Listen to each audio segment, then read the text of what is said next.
Welcome to today's hands-on. We'll be learning about delta sharing. So we have the share button here. So if you look, we have delta sharing. So delta sharing allows us to securely share data across organizations without copying it. Governance ensures that only the right people have the right access. Let's click on it.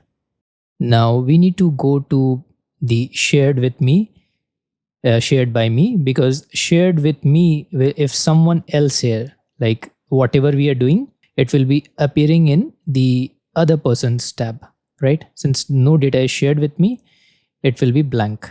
Now let's go to shared by me so that I can share the data with some other. Let's click here on share data. Let's give a share name. I'll give sales share. Let's save and continue. Now we can add tables or views from our catalog or schema. Let's say I want to share this sales. Let's click on grant permission and select. So we can add multiple schemas as well and multiple tables, whatever we need based on the requirement. So under the sales, if you look, we have the two tables, customer and high splendors from the previous demo.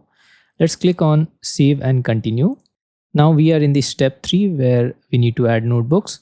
So here we need to mention our same workspace, Databricks workspace, it will work. Now we can give a notebook file as well optionally. This is optional, but storage location is mandatory. If you look, star is here, right? Means mandatory, we need to fill it. Let's click on save and continue. Now here lies the important step, which is adding a recipient. Let's click here. And here, if you want to add one new recipient or for existing, it's simple. We can directly select one of our associates from here, from whom if we regularly share. Or let's say if we want to scratch someone from the, it's a new recipient, we'll click on new recipient now. Now let's give a name to our new recipient. Let's say it's the recipient is a analyst name.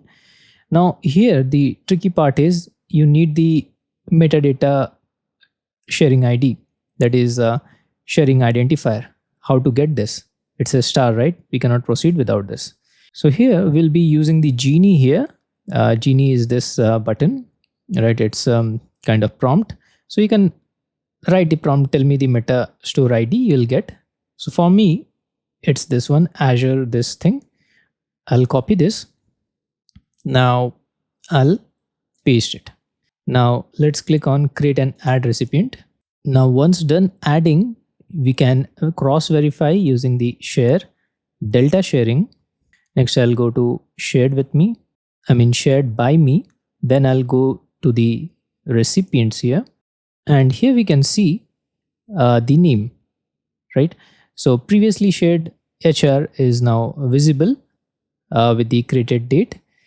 And in the shares also, the shares tab, if you look, sales share, this will also appear. So whenever we do the sharing, it will be appeared how what are the data shared by me, and if someone else shares, it will be appearing in shares shared with me. So please note this.